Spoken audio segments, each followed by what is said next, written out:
All right, let's see. We are live. It's Dr. Dan Ritchie again, the Active Aging Rehab and Fitness Summit. It's the last session of the day, 4:30 Eastern Time. And I know we've got some people here live, Erica, and we're going to have, of course, probably more people on the recording. As always, if you're on here live, I'd love for you to introduce yourself, tell us where you're tuning in from, country, time zone, state, city, whatever it takes for you. Love to know your history of FAI as well, if you could type that in the chat. Always like to know if this is your first time ever at an FAI event or it's your 10th. Love to see that. So Erica has recently released Balance Matters through FAI. Hopefully many of you have seen that. We've already had over 30 people purchase that course and getting great feedback on it already, Erica, so kudos to you on that. She's also the founder and CEO of Step and Connect. I hope she's going to tell us a little bit about that since I see the logo in her slides. Erica is a physical therapist out in the Denver area and works with a lot of patients that have neurological issues, balance issues. And so really excited to have her on today and excited to have her as an FAA educational partner as well. So Erica, I'm going to disappear. I will be here. So I'll watch the chat. I'll watch the Q&A if somebody asks a question. But I'll turn my video off and let you take it away. So thanks so much. All right, great. So thanks everyone for joining me today. And as Dan said, I've been a physical therapist for almost 20 years, and this is something I'm really passionate about, teaching motor learning. I developed a device that uses feedback to help with motor learning. So we'll be talking about that a little bit, but how do we involve our patients more? So I like to start this quote in a lot of my lectures: tell me and I forget, teach me and I remember, involve me and I learn. So if you could just kind of sit back and think about, if you're teaching a new movement pattern, I think about, I have 2 young children learning to ride a bike or learning something. Are you involving them? Are you teaching them? Or how are you getting them to learn those new movement patterns? So we're going to be talking about motor learning principles, self-efficacy, focus of attention, feedback modalities. We're going to be talking about a lot of different things. But I'd like to get started. I want you to, again, think of those patients. This really started for me. I took a course, I don't know, maybe 12 years ago. And Eric Franklin, he does a lot of motor imagery. I'll be showing some of his stuff. But one of the things that he said was, the teacher kept telling him, he was a dancer, stop looking like a banana. And he's like, I keep thinking of a banana rather than, whatever movement this choreographer wanted to tell him to do. He kept saying, stop looking like a banana. So I think sometimes we tell our clients what our instructions, what we're saying is so important. So maybe we'll say, don't do this or don't do that versus, he was like, how do you want me to look? How do you want your patients to feel? How do they want to look? What's those images that we want to convey to our clients versus this negativity of don't have this, do you have pain? If we were in a live session, I would have a little bit more of breakout sessions to start thinking of, if you had to describe a movement, can you be positive on those movement patterns versus, if I said I wanted you to raise your hand in a certain way, how would you be able to facilitate that with your instructions? So we're going to go into that a little bit more as I go on with the lecture. So motor learning is our ability to develop relatively permanent change in motor skills from novice to skilled performance through practice or experience. And I think the most important is that final goal of motor learning is that optimization and to become more automatic with our motor skills. So to be successful, so there's difference between motor performance and motor learning, right? So motor learning, we want that retention over time. We want that consistency, that accuracy, improvement. And then we want it to be general from one environment to another. So if you can stand from one chair, can you stand from a couch? Can you stand from a toilet? How is that skill performed across the board? So talking a little bit about implicit versus explicit learning, there's all these different words that they're used in the literature. So I'm going to kind of use some of the terminology, but kind of help you guide how you can use it actually in your practice when you're setting up a training session. So implicit versus explicit. So your procedural learning, we do use both learnings, and I'm going to show as the stages of learning. You're going to use different types of learning depending on the stage. But procedural is going to be more of that unconscious. You're going to have some errors trying to figure out what to do. there's really no instruction, versus declarative, we're really telling you what to do. All right, so these are the different stages of motor learning. And I think this is really important because when you're starting to teach your clients, I talk about how, in the beginning stages, you might feel a little clumsy. You're going to have more of these errors. I'm going to tell them exactly what I need to do. Then that motor stage, that next stage, is going to be more of where we're going to talk about feedback. What type of strategies are we using in that phase to learn? And then hopefully you get to that autonomous stage. So now that they have actually more automatic movement, so they can actually rely and focus on other things. And this is really important to be skilled in learning. So we're going to use the analogy of a playbook. I think most of us might like sports or think of sports. So I want you to think of knowing the player. A coach of a sports team is going to know their players. They're going to know those goals. What are those past experiences? Does somebody have, maybe it's a certain team that they get nervous around, or a certain environment or a certain task? What's that psychology? Do they have a positive mindset? Do they believe that they're going to win the game? And then the biological, musculoskeletal, neurological, and cognitive changes. So, looking at your client, do they have that strength? Do they have that range of motion? What's their reaction time? All of that, before you set up any program, you need to know the player, right? You need to know your client, but you also need to know the playing field, because that's going to change with your client. So maybe it's level ground, a slope, grass, maybe the space, they're really good balance in open spaces, but in crowded, confined environments, that totally changes the entire situation.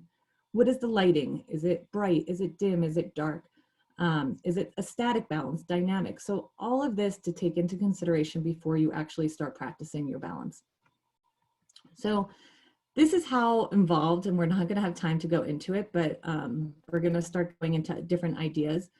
What are your practice variables and what are your strategies? So, in the beginning of my career, I kind of just maybe went in and started to approach a patient, and I was really into the actual exercise, the movement part. We're going to talk about today also about setting the stage. If you have a client, I think it's just as important, your initial conversation with them. What are you saying before you even have them do that balance exercise? And that's what we're going to talk about, that research. So what type of feedback are you using? What's the timing of your feedback? Focus of attention. Are you telling them to focus internally or externally? Are you doing part practice, whole? What's your intensity, your amount of practice, the order of your practice, the distribution of it, and then all of your different strategies. Are you using mental practice, analogy? Are you using observational? You're giving them a demonstration. So all of this should be considered before you even meet with that client, before you even start training them. So before you train and make sense of the movement patterns, you have to be aware how we even move. Do your clients even know that something needs to be changed? We sometimes, I'm like, oh, you have to do this, this, and that, and they didn't even know. So I want us to, this is where I wish I could see everyone. I want everyone to cross their arms. So I'm gonna kind of go up. If I cross my arms like this, what is your comfort zone? Are you aware I crossed my right arm over my left and I kind of put my hand here and here? Now can you cross, and I even had to think about it, what's the way to cross the other way? So this way, I go this way.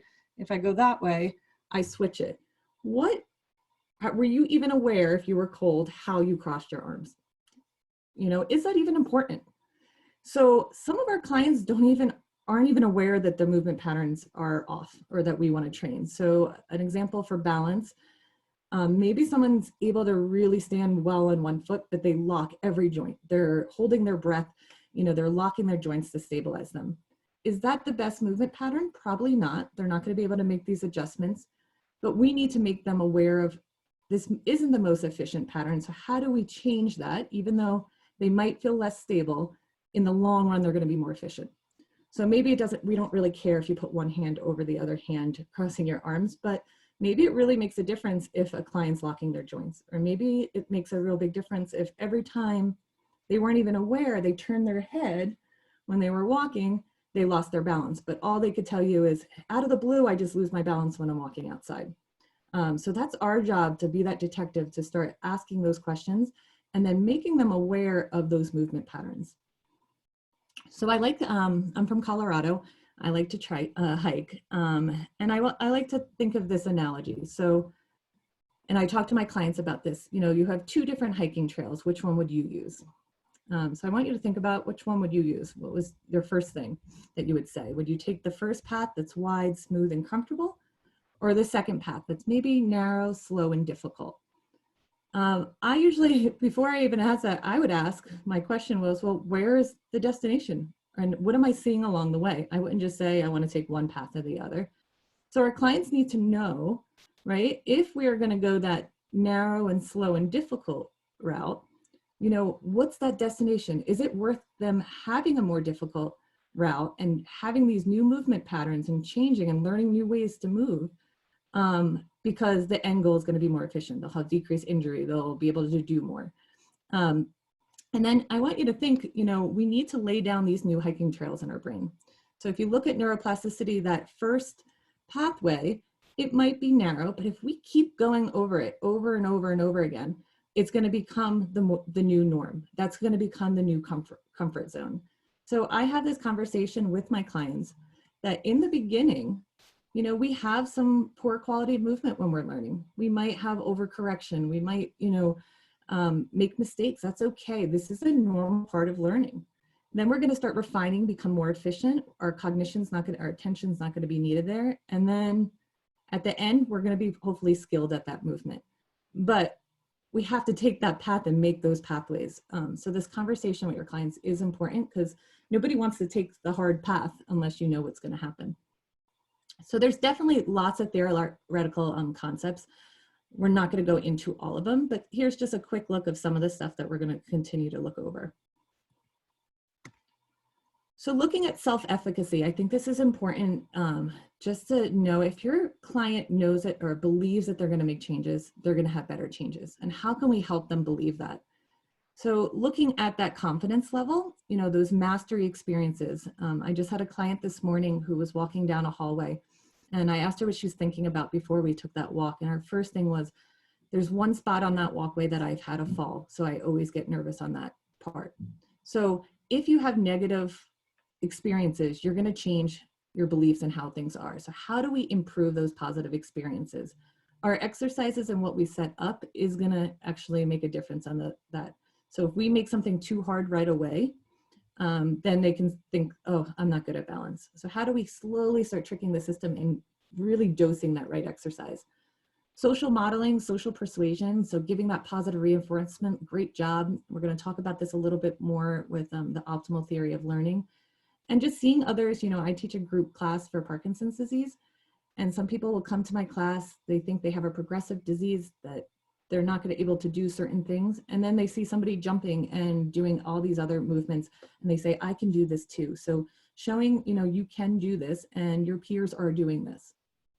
And then last, the interpretation of emotional responses. So letting them know what do you expect? You know, what are those expectations?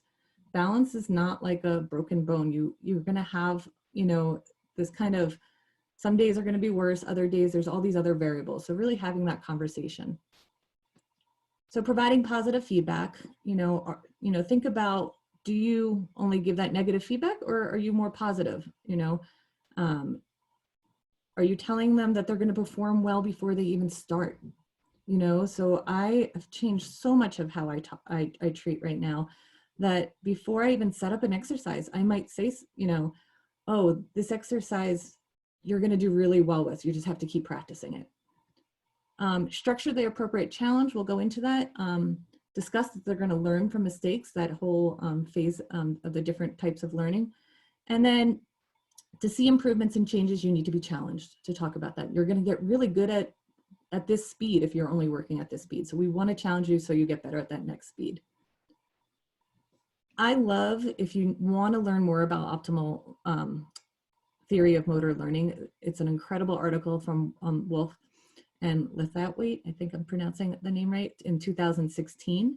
If you go to the optimalmotorlearning.com, there is a tremendous amount of resources for you there on all the different research that they do.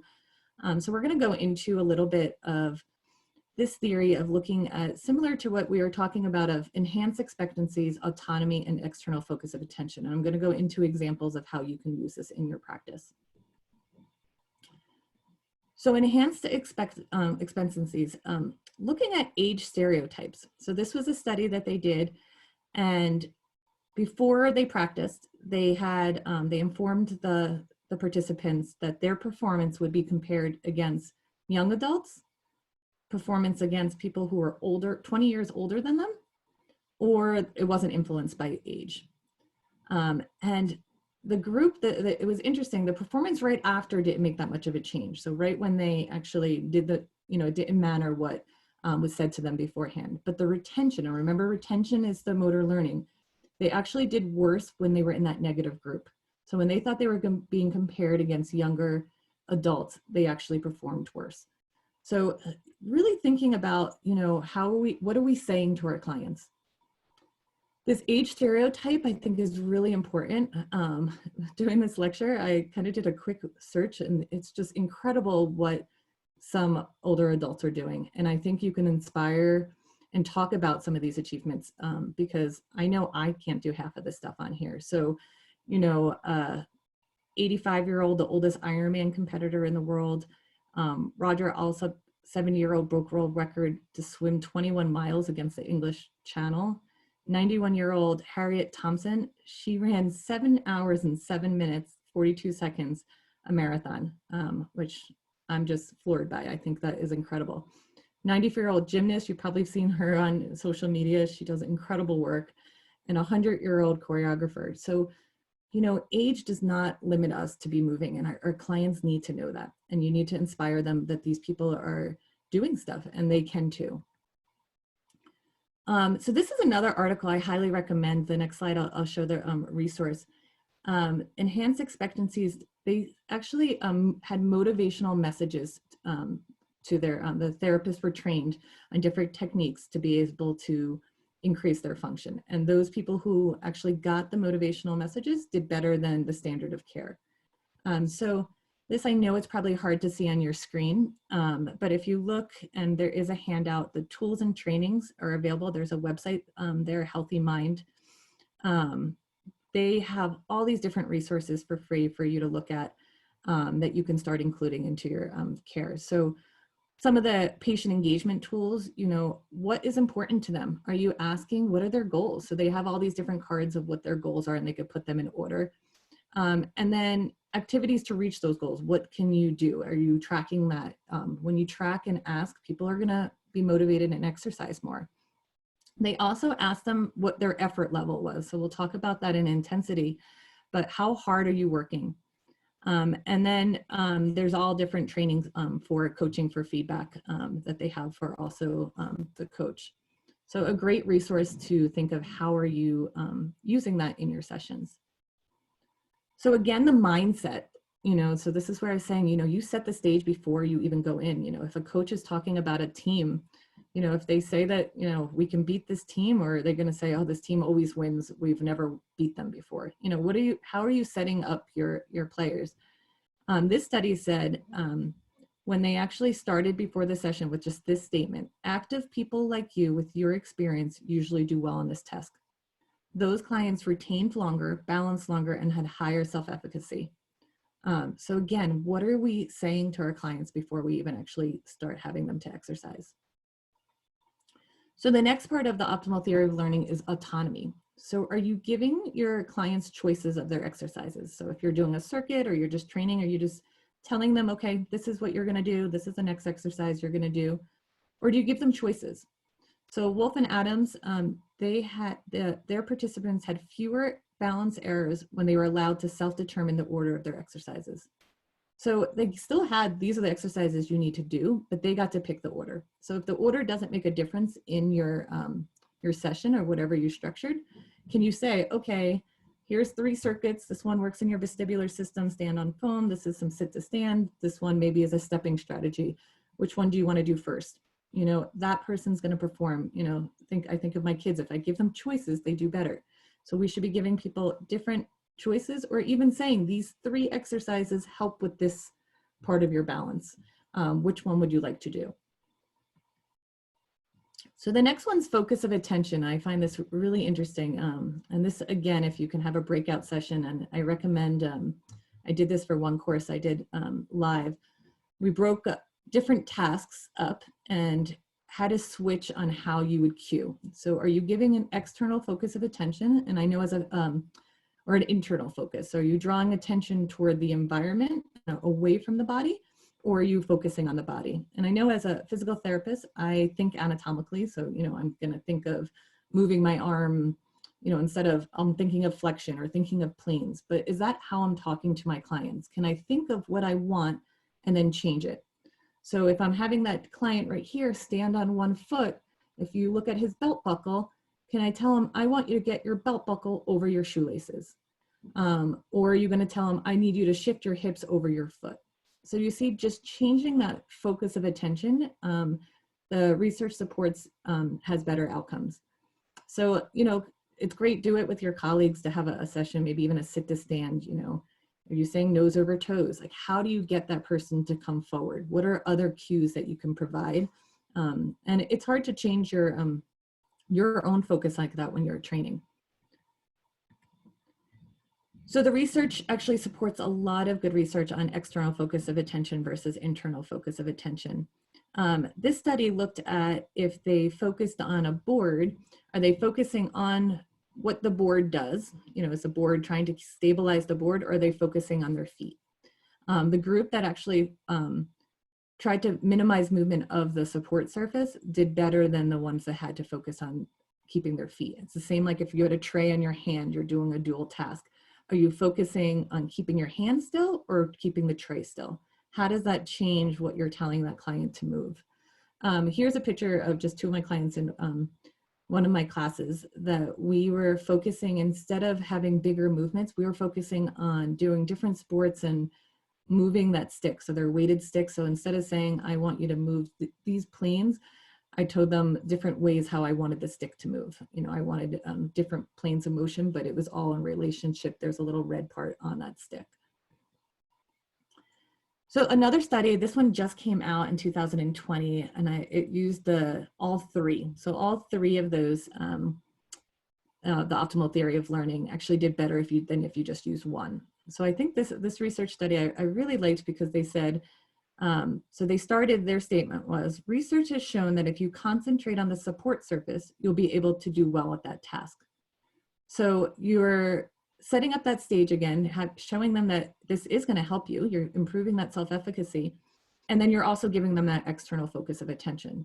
So that's where, if you do know the research, tell your clients, hey, this is supported in research. I'm not just saying this is going to help you. I think is powerful to tell them. And then they also let them choose the order of the three stances. They had different stances that they had on the support system.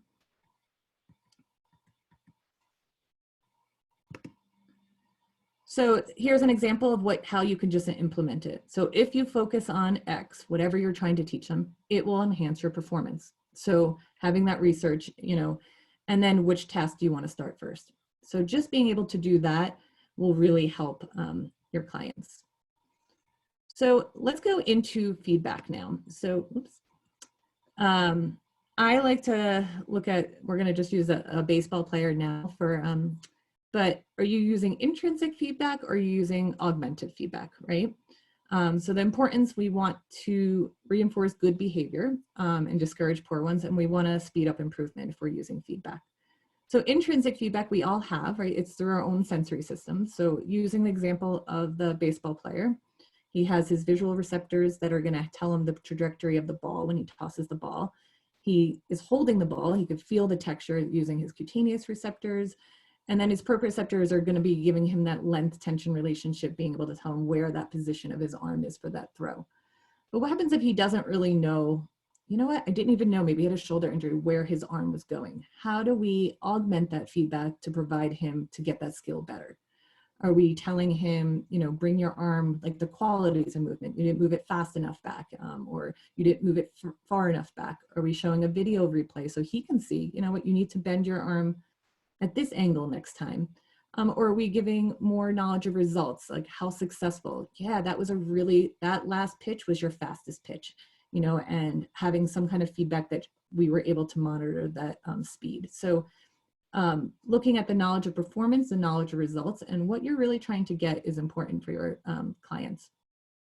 So again, there's tons of research both in the sports and rehab on looking at the benefits of augmented feedback, reducing sway, reducing trunk tilt, improving a lot of the gait qualities, and doing perturbation training. So when you're doing feedback though, also it is complex, right? We have to look at all these different variables. So what's the skill being learned? Is it simple or is it complex? Do you want concurrent or terminal feedback? Stages of learning, frequency, and modality. This, there is so much new research coming out on all these different variables. So I'm gonna go over just a few of them. So we'll start with feedback modalities. That's something that was interest of me as I invented a mat using different feedback modalities. So when you're using vision, are you just putting somebody in front of a mirror, or what is your goal? Why are you using that visual feedback? Or why are you giving auditory feedback or more tactile? So vision actually helps more with the spatial information. So how big they're moving, or what is that range of motion?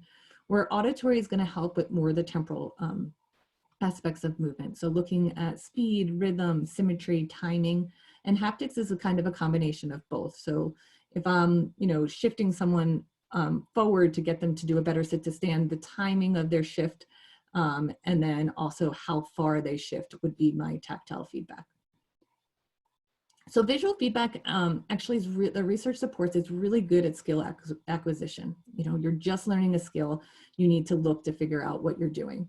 Retention though is not as good, looking at some people starting to over rely on the visual system. So once you start and they learn that skill, then you take away that visual system and have the proprioceptive system start to work. So kind of like, I played tennis. If I'm learning a new grip, I might have to look and figure out where does my hand go? And then later you're going to start figuring out, okay, now I can make these changes. I don't have to feel it's become automatic. I just go into that grip. So here's an example of using visual feedback. Here she was trying to train the person to keep the lines at a certain angle, looking at pronation and supination.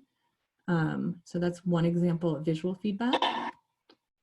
Here's auditory feedback. So that looking at the timing. So here he's standing on foot pads, and what is the click that you hear when you're going? How do you sit down?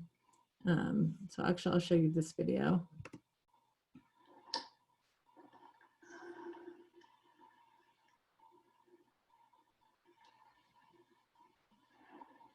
Excellent. Make sure you breathe.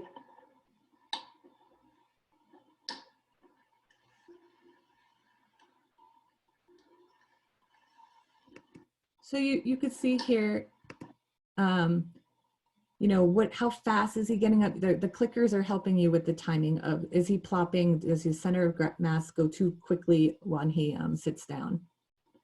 Also, auditory feedback helps to look at the temporal. Does speed of movement change when you're balanced? So maybe someone's really good at moving at a certain speed. Once they move faster and they're not used to that, then how does that change? So here's just to show, somebody who's maybe not used to moving so fast, when they're forced to move faster, does that change their balance?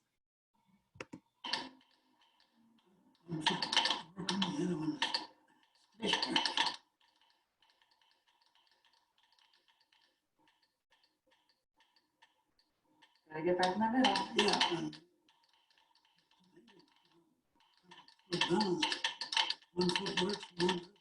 Better posture. So you can kind of hear that rhythm when he had 1, 2, 1, 2 versus it was like a gallop. So how does that change one side versus the other? If you heard him, it's kind of amazing. One side works differently than the other. So what's that symmetry of movement and sound? And here's just another example going fast.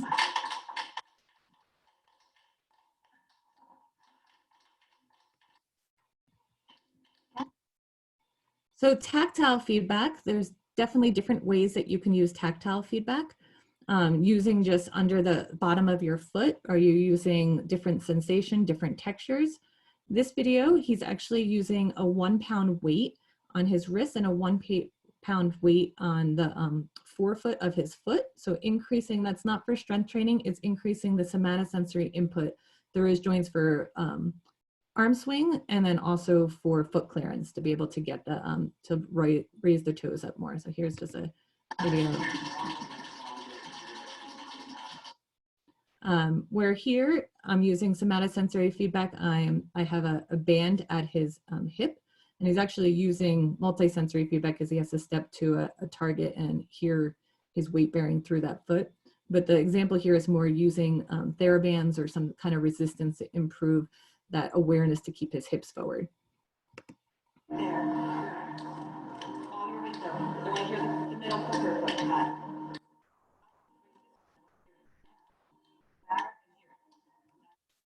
And then here is a good way, using sticks to get that hip flexion, to hinge at the hips, getting that tall posture, getting more awareness of the trunk is just using a stick. Here she has something on her foot to increase, while we're marching, we were trying to raise, get that toe clearance.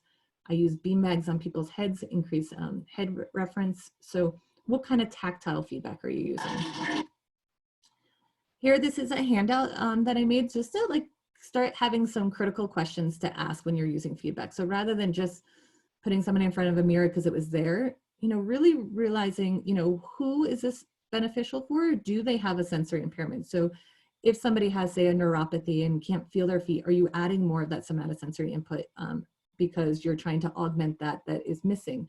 What is the task? What are the stages of learning? Are you trying to improve a spatial goal or a temporal goal? So I think if you look at all of these, what's the surface, the lighting, like we talked about, that environment, it will help you structure your session a little bit better. So then we'll go to analogies. So if we look at the variables, right, that we just talked about, but then looking at the strategies for motor learning, how many people are using analogy? And I think some like Tai Chi or there's some that automatically have some analogies in the moves. But if you think about it, it's less cognitive demand, especially for our older population, to do some of these motor skills. So, are you telling someone, for dancers, they said shooting lasers through their hands or feet to get that extension, or swimming coaches, kick like a dolphin, or, jump like a rabbit. Franklin method that I talked about earlier, he has some amazing analogies and mental imagery to help you kind of get that motor, and started more with dancers. But it's pretty fascinating on how that can really change people's movement. So this study, they actually were teaching older adults how to use badminton. And, would you break up the part to say, this is where your racket goes, start low, then you move it upward and forward, finish it over your head. Like, what are you telling them when you're teaching somebody a new task? The instructions was move the racket as if it was traveling up the side of a mountain. So simple, it wasn't giving all these different instructions of the movements that we wanted, but that analogy is showing all those tasks. And the performance actually for that forehand stroke in the tennis, they increased their performance throughout the learning phase. And then with a concurrent task, when they were dual tasking, those clients did better than the group that had all those explicit, declarative, all those little steps of learning. So, this maybe is a balance task, but it's more a motor task. But how would you use analogy to improve maybe one of the balance tasks that you're doing? The same kind of concept, thinking of that analogy. I actually had my class, we were talking about this yesterday in my group class. So I made everyone do a sit to stand. And if you look at the 4 phases of sit to stand, that when they have to lift off, that speed of motion is really important, especially with people with Parkinson's disease. So I made everyone think of an analogy, and one was like Jack in the Box. They came up with really good ideas of how do you get that speed, hot seat, because that's going to change how someone moves versus just, get up fast.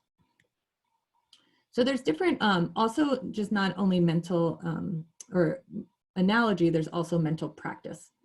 So think of the mental practice. I always think of the Olympians. If you think of the skiers, they're closing their eyes, they're going through that motion, they're visualizing that ski slope, and then going through and, thinking of those positive of how they're going to perform. So it could be visual, it could be spatial of how they have to get through those different spaces. There's different types of motor imagery, but there's a lot of positive effects on this. And it's also really good for the group that maybe can't exercise as much. So how do we activate that part of the brain? Maybe they can't do certain groups because of surgical restrictions or immobilization, how do we still activate that brain to get them going? So I thought this was from the article, and I thought this was really a powerful motor imagery. So I'm going to read this to you. But imagine taking a walk in the country, breathing the fresh air and hearing the wind blowing through the trees around you. Perhaps it's spring and the ground's soft. You start to tire, but you think about how fit you felt after the last long walk, and you keep going. Suddenly you stumble over a thin root and begin to fall. Now imagine an immediate side wide step that helps you break your fall and a counter rotation movement that restores your balance. You cope with this risky situation and continue your walk. So think about that analogy. Like, what do you think about that? I see a lot there right away. So think of that athlete. Number one, we don't want to have our mental imagery of just all these positive experiences. If you talk to Olympians, they might actually think of, okay, what happens if the snow is blowing in my face? What happens if this? How do you get through that? Not just the perfect day of and situation. So I think our clients also have to have that. And how can we give them those mental images? So you're telling them that you felt good afterwards. So there's that self-efficacy that you have to keep going. This is something that you'll enjoy. So, but if you saw a thin root, how do you just take that step and you know what? You did it, and then you coped with it really well and were able to continue to walk. So again, I actually read this to my class, and then afterwards we worked on the stepping strategy. So saying, okay, now if you were in this situation, let's take wide, big steps and help you recover from your balance.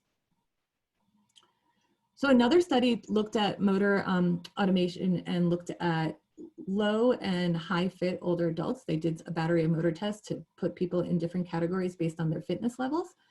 And they examined their brain activation in forward and backward walking, and then also in imagined forward and backward walking. And here the high fit participants were able to activate these motor representations and move walking backwards more automatically than lower fit.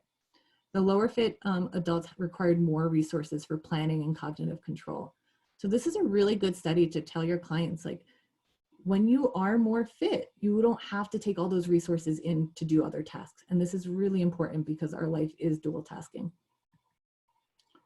Here's another study, and I might be the one that gets so excited about this, but another one of just that came out that really talks about just our change in our instructions. So look at those three pictures. They had three different instructions for their clients, a relaxed, an effortful, and a light instructions. And the next slide, I'll read what their instructions were. But their balance task was to stand for 30 seconds on foam, and then they had to do a 3-second foot lift. And I've tried this with clients, and I've changed my language. I used to say pull up sometimes. And when you pull up, if you think you're tightening everything up, it's this like military stance, right? But that co-contraction, are you able to then make these adjustments later? Versus this lighten up, you're still getting this lift, because you're getting better posture. We know, if you have a flex posture, there's a lot of research supporting that you have a higher risk for falls with your center of mass forward. But how do we get that good posture without co-contracting? So this was the instruction. Have that idea that you want to go up, but you're not going to do it with muscular effort. Instead, let the ground send you up through your bones and let your head float up on top of your spine. Versus the pull-up condition says, use muscular effort to pull yourself up to your greatest height. Pull your head up, lift your chest, and tighten all your core muscles in your torso. You can think of holding a military posture, which looks really strong. Really work at it. So that doesn't sound like a bad thing for me to, to say when you read that. I've definitely told people to feel strong and, stand tall. But the results were, if you look at the results for the light instructions, they led the longest foot in the air duration, and they had the least variable of their center of mass moving. Where the effortful instructions, when they started to move to stand on, lift their leg up and how to move their center of mass over, it was really jerky. So that's showing you that they didn't have as good stability with that because they're tightening. They're tightening in this position. They can't make these adjustments that you need. So try this with your clients, see when, a lighten up versus a pull up, and does that let them lift up their leg better? So next, I just want to go over a few other, when you're structuring using neuroplasticity principles, when you're using these motor learning principles, task-specific training always comes up. And also dosing. Okay, so we're going to be talking about those more. We talked a little bit about saliency, making sure your goals are important, but we're going to talk about those two right now. So dose really does matter. Okay, and I think we think of dose really well when we're thinking of strength training, but are we thinking of it for balance?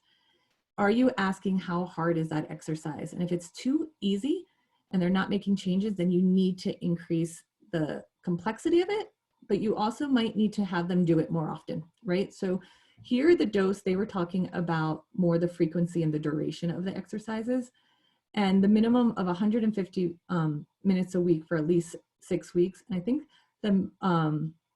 they compared it to 130 minutes, which actually isn't that much different, but the lower dose interventions did not do as well as the ones that did more. So I think this is important because I find a lot of my clients, they like their strength training, they do the aerobic maybe, but they don't add that balance. So can you add that balance while you're doing strength training on an uneven surface? So making sure you're including that balance program.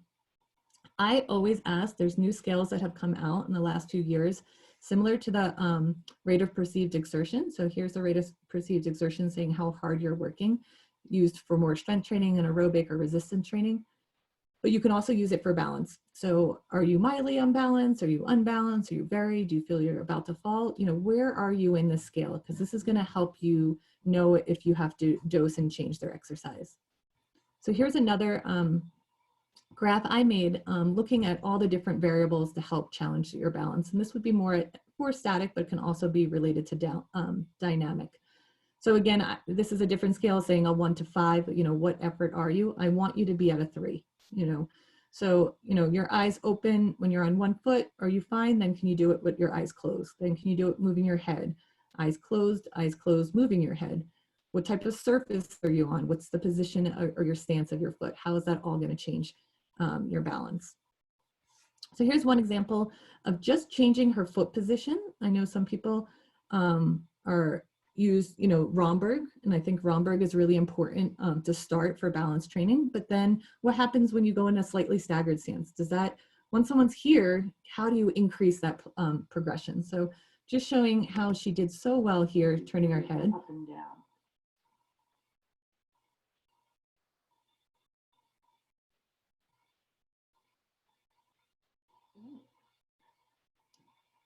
So first, just try to keep your balance. Small head turns first. And you see at a 12-inch stance, she has a lot more difficulty turning her head and trying to stay there. So, what would be the right kind of dosage for her exercise? So here's another example of using task-specific balance training. So really thinking of imitating exercises in daily life, so if someone's standing on those foam pads, how do you relate that to say, okay, you know what, when you walk on something that you can't feel the ground, like really soft grass or soft carpet, make sure you're relating that exercise, or that exercise is helping them understand what they're trying to work on. And then also engaging some dual tasks. So walking while carrying glasses, or closing your buttons, or looking at your phone, climbing over obstacles. How are you doing that task-specific training? Here's another article that I thought was really well done, how they structured their workstations. So if you're doing circuit training, they actually looked at this more task-specific stations. So it was balance stations that really things that people needed for every day. And then they actually talked about the progression. So here would be 8 stations that you can have if you did a circuit. And one would be sit to stand, stepping in all directions, limits the stability, step ups and downs, your balance strategies. Reaching ball games was more like anticipatory or reactive balance. And then a card treasure hunt, looking at more your visual system. So but it was really, really well done. I recommend reading this article just to get ideas and looking at progressions and how it's very task specific. So the take home message is, for motor learning, we need to be, we need to see improvement. We need to see it have some consistency, retention, and then transfer. We want to see whatever they can do. Like I gave the sit to stand, that it can transfer among all different sits to stands. start looking at the optimal theory of learning. There is a resource that I put on one of the slides, looking at how can you increase enhanced expectancies, autonomy, external focus of attention, and then think of your practice variables and your strategies. Are you using the correct dose? What type of feedback are you using? Are you using the order of practice? Your strategies, are you using mental practice, analogy, and see how that can be incorporated into your sessions. So I'd like to end with this quote, because I think it's really important, and especially, you know, this whole conference, is that we are a team, right? So I might do an assessment, but then the next person has to follow through with that. So I think this team approach is super important. So in order for us to truly create and contribute to the world, we have to be able to connect countless dots, to cross-pollinate ideas from a wealth of disciplines, to combine and recombine these pieces and build new castles.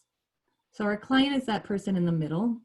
And then we are, as a team, are going to change depending on where they are in their journey. So we might be smaller or bigger in different parts, but how do we all work together and give these different ideas that they can improve their learning and move and function better in the world? So here's my contact information. If anybody has any questions, you know, Dan said, you know, I'm teaching a course now with them, an online course on balance and understanding the strategies. And I also have a product looking at feedback. But this is a passion of mine of how do we get people to learn better? So I hope you enjoyed today's lecture.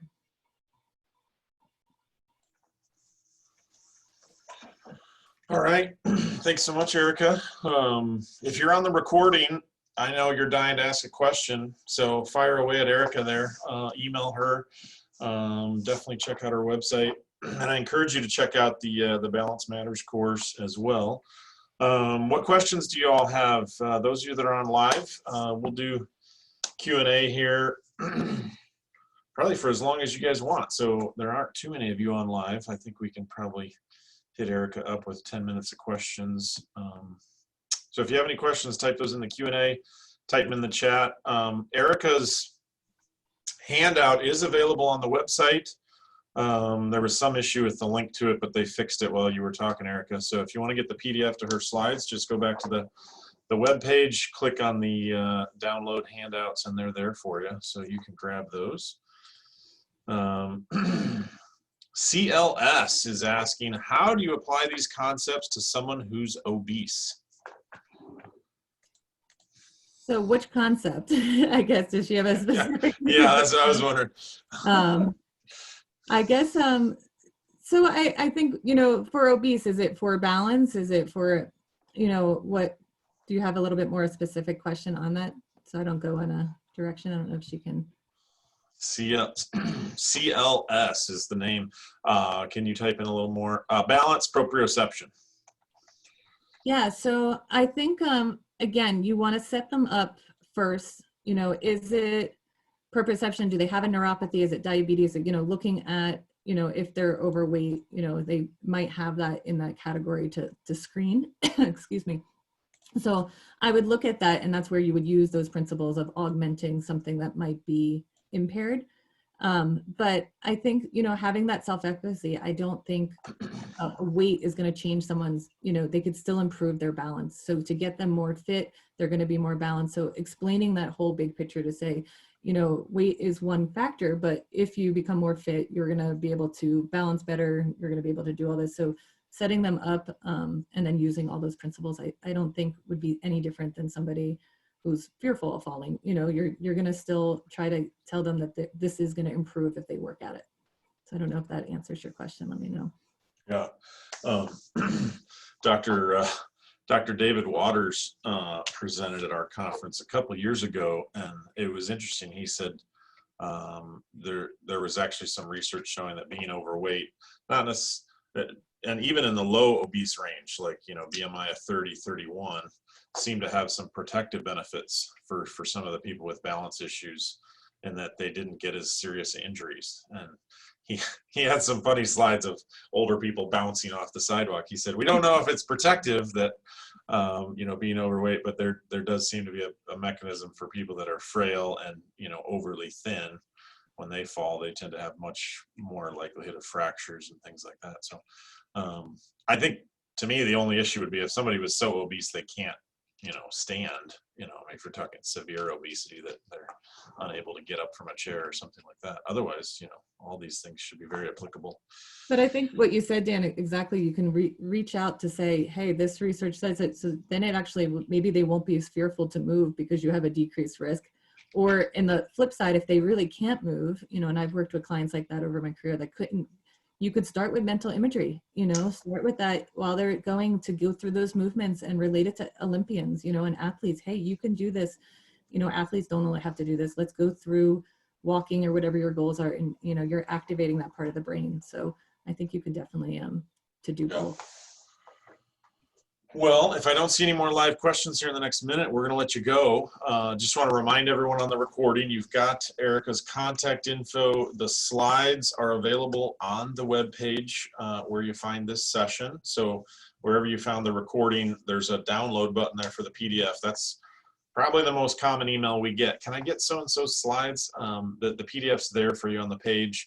And then lastly, I encourage you to check out Erica's full course, the Balance Matters course, which we have available through our site. It's approved for CEUs, not only by FAI, but ACE, NASM, ACSM. Yeah, we've got, I'm not sure if it's really a question, but CLS says, thanks. My client has fallen a few times, mostly while distracted, but also her girth has gotten in the way. She even has difficulty doing a single leg stand. So yeah, so great, good feedback on that. All right, I'm not seeing any more live questions. So again, if you're on the recording, feel free to email Erica. She gave you her contact info. I always warn speakers, if you do that, people will reach out. So take advantage of that. She'd love to touch base with you. So this is our end of the day. So last live session for the day. It's been a fun full day here at the Active Aging Rehab and Fitness Summit. Erica, thanks for wrapping up our afternoon. So be well, everyone. All right, thank you.